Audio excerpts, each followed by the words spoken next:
Hi everyone. তো আমার আগের একটা ভিডিওতে অনেকেই কমেন্ট করেছে যে আমি একটা ডেটে দুটো তিনটে কেন বুকিং নিই, আমি ব্রাইডকে যদি 8টার সময় ছাড়ি তাহলে ব্রাইড বিয়েতে কখন বসবে। অনেকেই এইসব আরও অনেক কিছু কমেন্ট করেছো, তো আমি তার উদ্দেশ্যে আজকে কিছু কথা বলবো। আর এই যে আমার আজকের ব্রাইডকে দেখছো, আমার মিষ্টি ব্রাইড হচ্ছে অনু। তো ওকেও কিন্তু আমি আজকে 9টারও পরে ছেড়েছিলাম, 9:30টারও পরে বোধহয় আমি ওকে আজকে ফুল কমপ্লিট করে ছেড়েছি।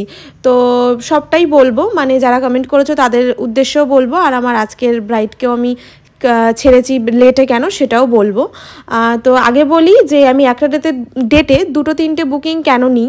আচ্ছা, আমি যদি টাইম মতো করে উঠতে পারি আমি কেন নেব না ব্রাইড। আমি যদি টাইমলি ব্রাইডকে ছাড়তে পারি বা ব্রাইডরা যদি রাজি হয় যে আমার টাইম অনুযায়ী ওরা টাইম স্লট নিতে, তাহলে আমি কেনই বা বুকিং নেব না, আমি কেনই বা একটা ডেটে দুটো তিনটে কাজ কেন করব না।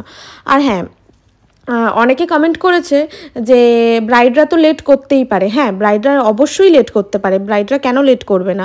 ব্রাইডদের অনেক রিচুয়ালস থাকে, সেগুলো কমপ্লিট করতে করতে ওদের অনেক দায়িত্বও থাকে, অবশ্যই লেট হয় না তো আমি একবারও বলছি না। তো আমার একটা ডেটে দুটো তিনটে বুকিং থাকলেও আমি কিন্তু ব্রাইডদের মানে অনেক ব্রাইডের ক্ষেত্রেই হয় যে আধা ঘন্টা 1 ঘন্টা লেট করি, সেটা কোনো অসুবিধা নেই। আর আমার আজকের এই যে মিষ্টি ব্রাইড দেখছো অনু, ও আমাকে বলেছিল যে দিদি তুমি 3টের সময় চলে আসবে, আমি 3:30টার মধ্যে বসে যাব, কিন্তু ও বসেছিল 6টার সময়। তো ওরও আমি যখন যাই তখন তো তোমরা দেখলেই ওর অনেক কিছুই বাকি ছিল, ওর আশীর্বাদ, ওর মানে অনেক কিছুই রিচুয়ালস, গায়ে হলুদ টলুদ অনেক কিছুই বাকি ছিল। তো আমি যাওয়ার পরই সেই সব রিচুয়ালস সব কমপ্লিট হয়েছে, তো ও বসেছিল 6টার সময়। তো আজকে যেহেতু আমার একটা ব্রাইড ছিল, তো আমার কোনো সমস্যা ছিল না, আমি 1 ঘন্টার জায়গায় 2 ঘন্টা, 2 ঘন্টার জায়গায় 4 ঘন্টাও ওয়েট করতে পারি, সেটাতে কোনো সমস্যা হয় না। কিন্তু দেখো, যখন আমার একটা ডেটে 3টে কাজ থাকে, যখন আমার বলা থাকে যে আমার এই টাইমে আমি যাব বা এই টাইমে তুমি আমাকে বলে রেখেছো, সেই জায়গায় আধা ঘন্টা 1 ঘন্টা লেট করাই যেতে পারে, বাট সেখানে তো আমি 1 ঘন্টার জায়গায় 2 ঘন্টা তো লেট করতে পারি না, তাহলে তো আমার নেক্সট ব্রাইডের কাছেও যেতে লেট হয়ে যাবে, সেটা তো বুঝতে হবে। আর আমি সব কিছু কিন্তু ব্রাইডদেরকে বলেই নিই, এরকম না যে আমি আগে চলে যাচ্ছি বা অনেক লেটে যাচ্ছি, এরকম আমার কোনো দিনও কোনো ব্রাইডের সাথে হয় না। আর ব্রাইডরা যদি টাইমলি বসে যায় তাহলে কিন্তু আমি 3টে ব্রাইডকেই টাইমলি ছেড়েও দিতে পারি। তো আশা করি ক্লিয়ার, আমি 2টো নিই 3টে নিই কাজ কিভাবে করি না করি সবটা তোমাদের বোঝাতে পেরেছি।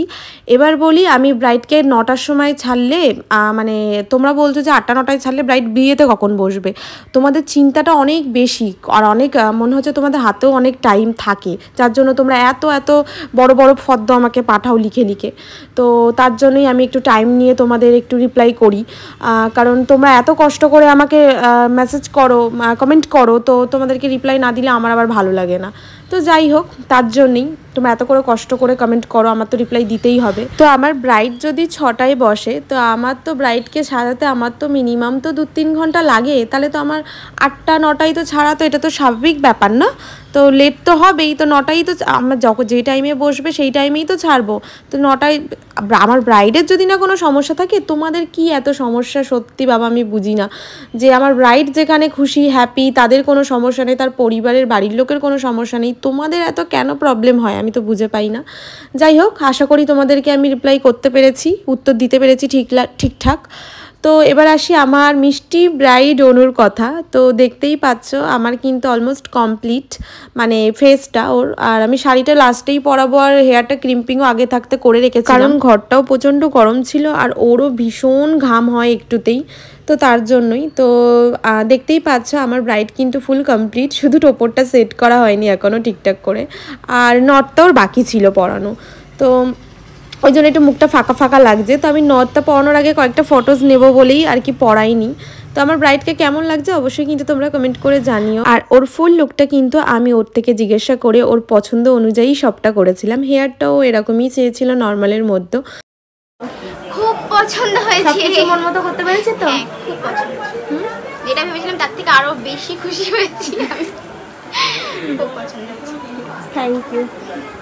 তো শুনতেই তো পেলে আমার ব্রাইডের রিভিউ, আর ওর বাড়ির লোকেও কিন্তু প্রত্যেকের সবারই ভীষণ পছন্দ হয়েছিল ওর লুকটা, তো সেটাও আমাকে রিভিউ দিয়েছিল।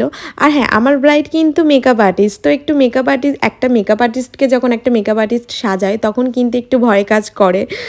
যাই হোক, ওভারঅল ওর পছন্দ হয়েছে, সেটাই আমার কাছে অনেক, আর ওকে হ্যাপি করতে পেরেছি তাতেই আমি অনেক খুশি। আর এই যে তারপর ওকে সাজিয়ে যখন বাড়ি ফিরছিলাম, তো এই রাস্তাটা এখন অন্ধকার, আর রাস্তাতে তো অনেক দূর পর একটা করে গাড়ি আসছিল।